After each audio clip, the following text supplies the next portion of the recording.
Pesona ya. Maka ada satu terminologi baru ya yang lahir tahun 2000-an namanya nomophobia. No mobil phone phobia gitu. Jadi fobia ya, kecemasan, ya, anxiety atau ketakutan ya, nggak punya HP. Ketakutan berlebihan ya, fobia itu ketakutan yang berlebihan terhadap satu instrumen yang namanya HP ya atau atau handphone ya, telepon genggam gitu. Kita lihatlah sekarang ini kalau kita kemana-mana ya, yang ditanya itu kalau kita masuk ke kafe, ke hotel, pertama kali ditanya itu ada nggak wifi-nya gitu. Itu yang ditanya, bukan berapa harganya gitu. Duduk di kafe, duduk di mana-mana langsung tanya apa passwordnya gitu. Kalau kita kemana-mana HP selalu dipegang gitu. Kalau pergi kemana-mana tertinggal HP balik lagi karena HP itu demikian pentingnya bagi kita ya. Oke, saya paham itu ya, tidak masalah ya karena kita interkoneksi ya, berhubungan dengan yang lain ya, dan kita bisa dipantau dan bisa memantau siapapun melalui HP.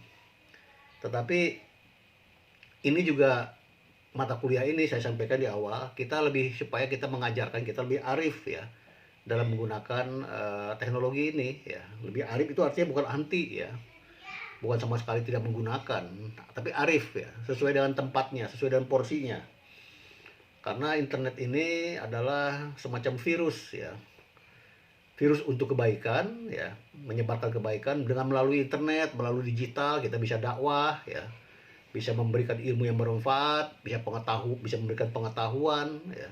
Tetapi juga bisa memberikan kemudaratan ya, keburukan bagi kita maupun orang-orang lain di lingkungan kita.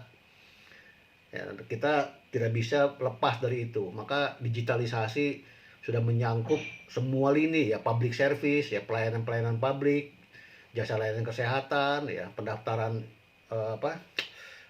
kuliah ya, pendaftaran, bahkan bikin KTP pun ya, bikin akte kelahiran, semua sudah melalui layanan digitalisasi, e-government, e-commerce ya, e-business ya. Bahkan minta sumbangan pun sudah melalui jasa-jasa jaringan internet gitu, minta sumbangan, minta bantuan ya. Tidak lagi door to door ya, bawa bakul segala macam, itu masih manual. Sekarang sudah lintas provinsi, bahkan lintas negara kita bisa memberikan bantuan ya. Kasih Palestina atau apapun kejadian-kejadian di mana-mana itu bisa seperti itu. Jejak pendapat juga termasuk ya. Jejak pendapat, polling itu sudah menggunakan internet ya. Bahkan bisa merubah kebijakan kita. Ada kasus-kasus tertentu dengan melalui polling di internet bisa berubah kebijakan. Nah, anak-anakku sekalian ya. Jadi digitalisasi ini pesonanya luar biasa ya. Sangat mempesona bagi kita. Kenapa? Karena informasinya beragam. Kita lihatlah, televisi sekarang ini sudah mulai ditinggalkan. Era televisi sudah mulai habis ya. Dulu eranya era koran ya, surat kabar, media massa seperti itu.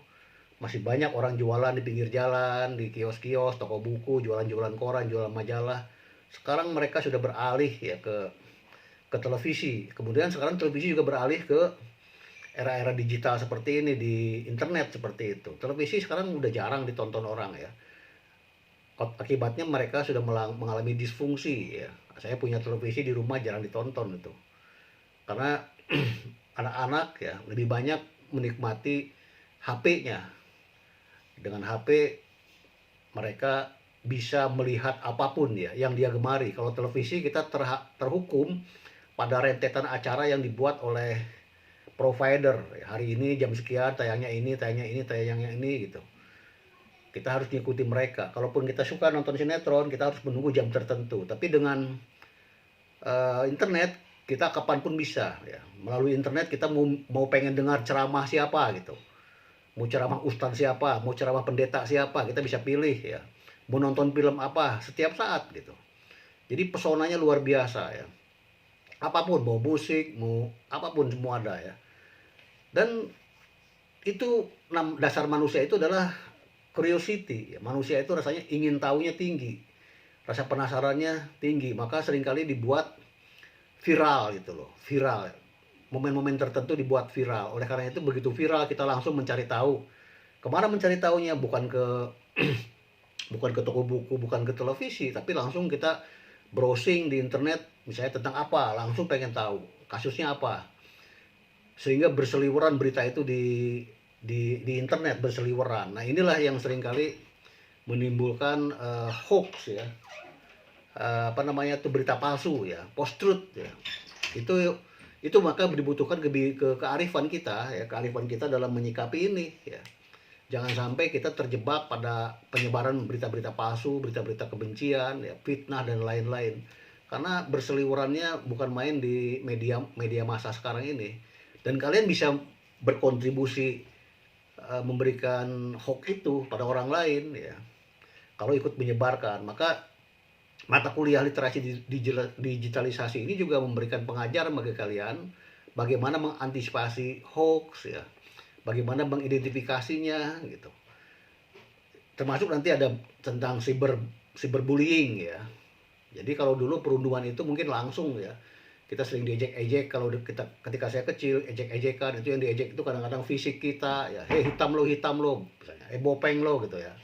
Kadang orang tua kita, tapi di media massa juga seperti itu ya, ada perundungan itu, bahkan ada pelecehan nanti ya, pelecehan seksual ya.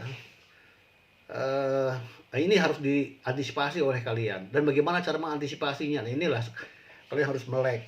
Jadi mata kuliah ini bukan hanya mengajarkan pada kalian ya sebagai individu, tapi juga berharap kalian melek sehingga kalian bisa menularkan ya kebaikan-kebaikan ini yang kalian peroleh melalui kuliah ini ke lingkungan saudara, ke adik ya, ke kakak, ke abang ya, ke orang tua minimal ya, atau ke sepupu kalian, bahkan ke tetangga kalian.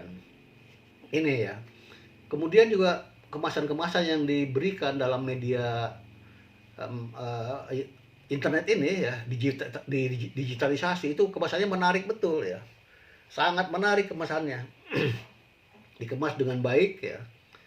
Kita lihatlah konten-konten yang berseliweran di Instagram ya, kemudian di Twitter, di Facebook gitu. Di mana lagi? Ya semua lah. Itu sangat menarik ya kemasan-kemasannya.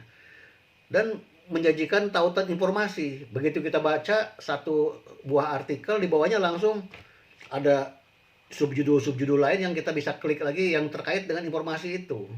Misalnya kita pengen tahu tentang apa misalnya ya, artis tertentu misalnya.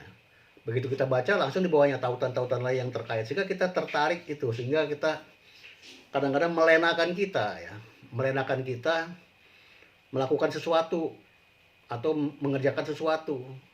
Kalau kita sudah masuk ke HP, asik, coba kita lihatlah. Di tempat-tempat kafe itu masing-masing duduk berkelompok-kelompok atau sendiri-sendiri gitu. Semuanya sendiri-sendiri memegang HP gitu. Karena diberikan fasilitas oleh kafe atau misalnya oleh restoran atau apapun ya, dengan wifi gratis. Karena kafe kalau tanpa wifi itu nggak laku juga, orang nggak tertarik ya. Orang membeli duduk di kafe itu bukan hanya sekedar cari makan, bahkan cari makan itu mungkin nomor 2 gitu, atau cari minum. Tapi nomor pertama itu relaksasi ya, pengen santai gitu, pengen duduk daripada ke warnet harus bayar ya. Ke warnet duduk capek, sempit. Kalau di kafe sambil minum kopi segelas gitu, tapi duduknya 2 jam gitu. Itu menyebabkan seperti itu ya. Nah kemudian di sisi lain juga aksesnya mudah gitu, mudah dicari ya.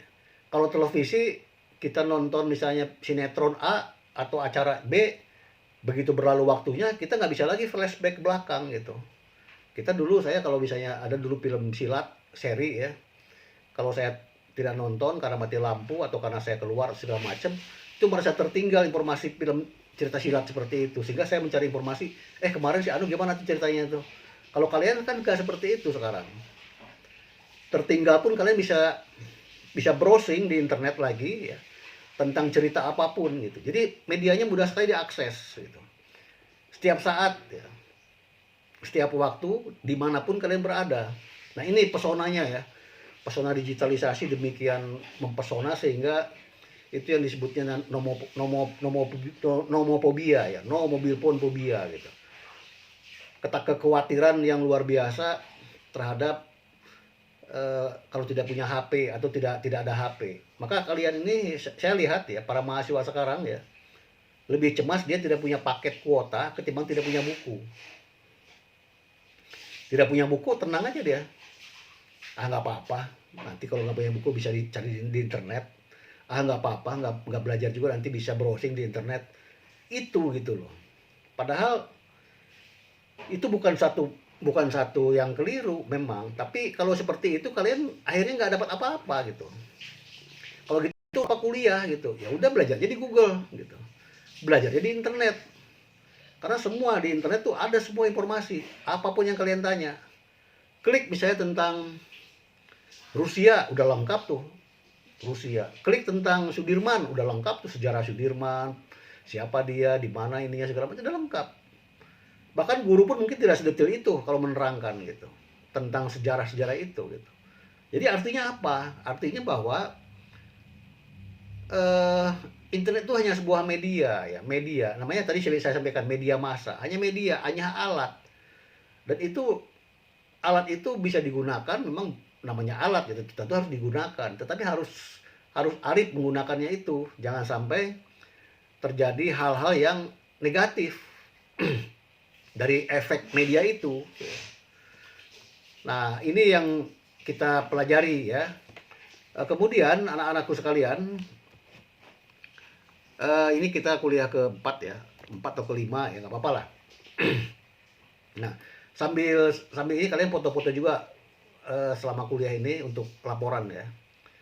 Kemudian tidak ada batas waktu, tadi saya sampaikan, tidak ada batas ruang dan waktu ya, time and space-nya borderless ya, nggak ada. Kalian mau menerawang kemanapun bisa melalui internet, bahkan di kamar kecil pun kalian bisa berkomunikasi ke dunia ya.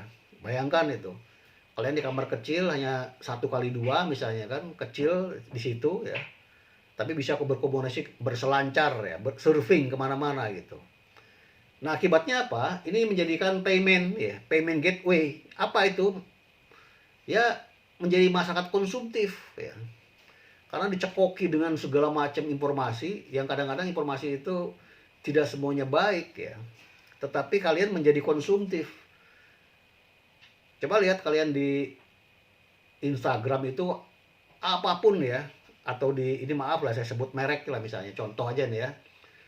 Di bisnis online itu semua ada ya, semua ada. Kalian mau cari apa? Mau mobil, barang mobil baru, mobil bekas ya, bedak ya, lipstick, apalagi, bahkan pakaian dalam ya, semua ada di situ. Dan itu kalau kita sekali mengklik tentang misalnya makanan tertentu, itu berderet-deret ya, sifatnya algoritma, muncul terus tuh berturut-turut. Misalnya saya mengklik misalnya tentang mobil bekas, 2 hari 3 hari saya mencari mobil bekas, akhirnya begitu buka langsung aja terus-terusan berturut-turut. Itu akhirnya kita dibanjiri informasi tentang mobil bekas terus menerus ya, akhirnya kita terjebak dan menjadi konsumtif ya. Nah, inilah yang digagas, dipikirkan oleh Zhang Baudrillard ya, tahun-tahun 70-an. Beliau adalah ahli simulakra ya, simulasi ya, masyarakat konsumtif seperti itu. Dan itu sekarang terjadi ya, masyarakat konsumtif itu apa? Artinya karena kita hobi belanja gitu loh, hobi belanja, apa namanya tuh, shopaholic ya, hobi belanja gitu. Kadang-kadang yang kita beli itu nggak perlu ya, atau kurang bermanfaat. Nah, itu terjadi ya, karena kita lebih penting gaya ya, lebih penting gaya ketimbang apa namanya itu, isi gitu. Nah, budaya pop di dalam internet juga bisa melunturkan budaya lokal gitu, dikhawatirkan ya. Budaya lokal habis dengan budaya-budaya seperang K-pop ya, K-pop, apalagi macam-macam lah yang kalian lebih tahu ketimbang saya gitu. Ini juga bisa melunturkan budaya-budaya lokal. Dan sekarang ini, kalau dulu kalian lihat ya, kalian lihat dulu artis itu bisa terkenal ya kalau masuk ke televisi gitu loh. Sekarang kan nggak seperti itu, semua bisa terkenal ya. Semua punya potensi terkenal semua gitu loh. Siapapun itu, kalian bisa terkenal loh. Kalian banyak orang menjadi kaya, menjadi hebat, menjadi luar biasa penghasilannya, dengan membuat konten ya. Kontennya kadang-kadang sederhana aja dan itu menjadi hobi ya. Coba bayangkan anak kecil bisa menari-nari itu di TikTok, kemudian viral, banyak followernya. Kalau dulu orang bisa berpenghasilan tuh kalau udah tamat sarjana lah bisa punya penghasilan. Sekarang anak kecil 10 tahun itu ada saya lihat kemarin 10 tahun dia udah bisa menghasilkan, tapi bukan di Indonesia ya. Anak 8 tahun sampai 10 tahun dia sudah kekayaannya 425 miliar gitu loh. Hanya nari-nari doang kerjaannya. Nari-nari kemudian ditonton, disukai oleh banyak orang, di-follow banyak orang sehingga dia di-endorse ya. Jadi sebuah apa gitu, menghasilkan uang. Jadi konten itu bisa dibuat macam-macam ya. Kalian juga coba lihat lah. Jadi tidak semua yang namanya artis itu harus dari Jakarta itu atau dari Bandung, enggak. Kalian di Bangkinang pun bisa membuat konten tertentu ya, yang kemudian bisa apa menjaring ya, menjaring follower ya, subscriber, kemudian di komen segala macam, naik ratingnya, dapat uang gitu. Jadi semua orang bisa terkenal. Makanya coba lihat kalian di YouTube. Hampir semua artis dia punya akun ya. Kalian lihat Ayu Ting Ting, ini saya sebut aja lah Ayu Ting Ting misalnya nih. Ayu Ting Ting itu IG-nya tuh, coba kalian lihat, followernya tuh 27 juta gitu. Follower Ayu Ting Ting itu 27 juta. Kalian lihat lagi penduduk Australia. Australia itu satu benua loh. Penduduk Australia itu 27 juta totalnya. Jadi follower Ayu Ting Ting itu sama dengan satu negara Australia gitu loh. 27 juta. Jadi kalau 27 juta itu berapa penghasilannya gitu. Jadi jangan bayangkan misalnya ini, maaf aja lah, maaf saya sebut lah di sini ya.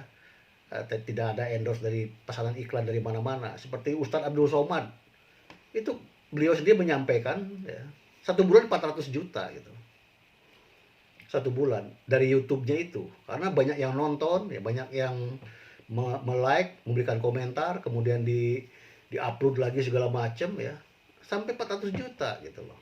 Jadi mereka ini udah nggak lagi memikirkan bagaimana dapurnya bisa hidup lagi. Dia dari konten itu aja gitu. Dan itu bisa kalian buat juga gitu. Karena sekarang bisa semua itu. Apa coba kalian bisa? Bakwan, cara bikin bakwan aja bisa masuk konten YouTube loh. Cara bikin bakwan, cara bikin tela-tela gitu, cara bikin ini, cara bikin itu, cara mancing semua. Bahkan menangkap belut pun gitu loh. Masuk YouTube. Teknik menangkap belut. Itu ditonton orang. Bagi yang hobi belut ditonton itu. Jadi semua tentang hobi ya, hobi masak, komunitas reptil, komunitas burung, ya, semua ada. Jadi semua punya peran dan semua punya peluang ya, memanfaatkan itu untuk mencari uang dan mencari popularitas gitu. Dan itu mempesona. Itulah yang saya sebut tadi, pesona digitalisasi ya. Saya buat YouTube misalnya sekarang nih untuk nonton kalian ya, untuk nonton kalian materi-materi kuliah. Untuk memudahkan saya supaya menyampaikan saya mungkin nggak sampai materi saya, kemudian kalian bisa ngulang-ngulang. Tapi di sisi lain juga kadang-kadang ada juga yang nonton dari pihak lain kan. Tapi saya syukur kalau dapat subscriber banyak gitu. Kalau enggak ya itu tujuan saya di sini gitu.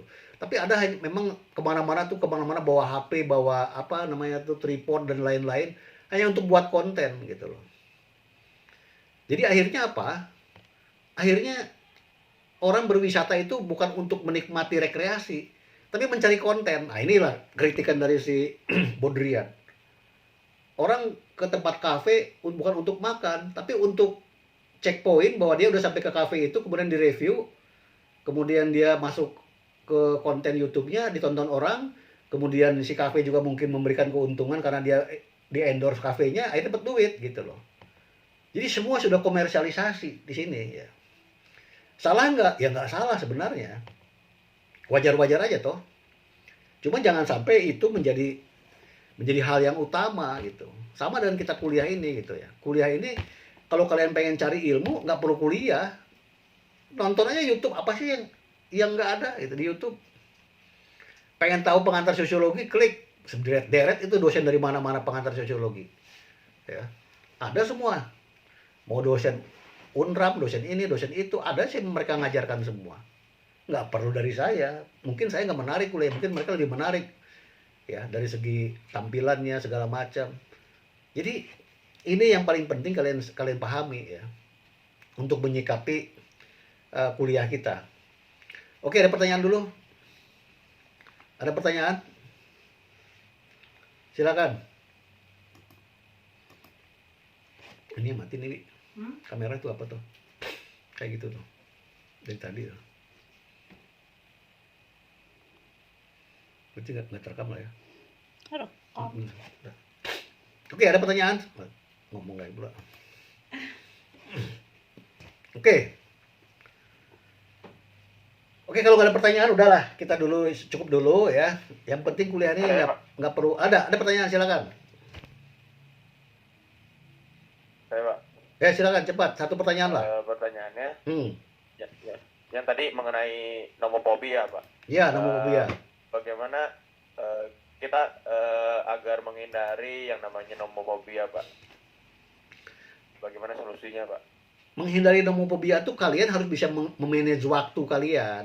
Ya.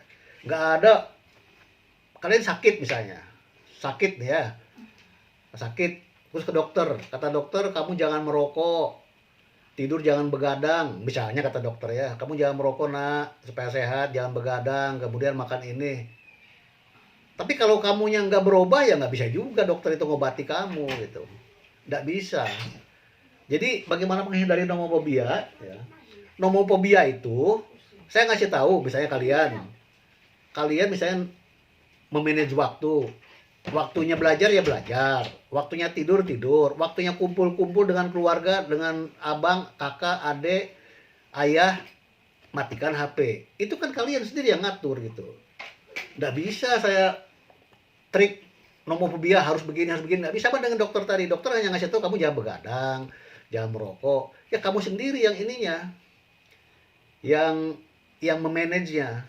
Jadi HP, saya tidak melarang kamu menggunakan HP, menggunakan internet. Enggak, cuma kalian harus ngatur waktu. Waktunya misalnya sekarang sholat nih. Nah, sholat. Waktunya belajar, ya belajar. Waktunya main, ya main. Waktunya kumpul dengan ayahmu dan bapakmu, ya jangan main HP gitu loh. Jadi intinya ke kamu sendiri. Mata kuliah ini pun sebetulnya walaupun saya cekoki dengan 3 SKS pun kata pemerintah, kalau kalian nggak berubah, ya nggak bisa juga. Jadi jangan sampai bagaimana kiatnya, nggak ada kiatnya ya. Sama dengan agama nih, agama mengajarkan ini caranya sholat, ini caranya begini, ini caranya begini. Ya. Udah ngasih tahu, kamu sholat apa enggak? Itu terserah kamu mau sholat apa enggaknya gitu loh. Jadi nggak bisa kita terapi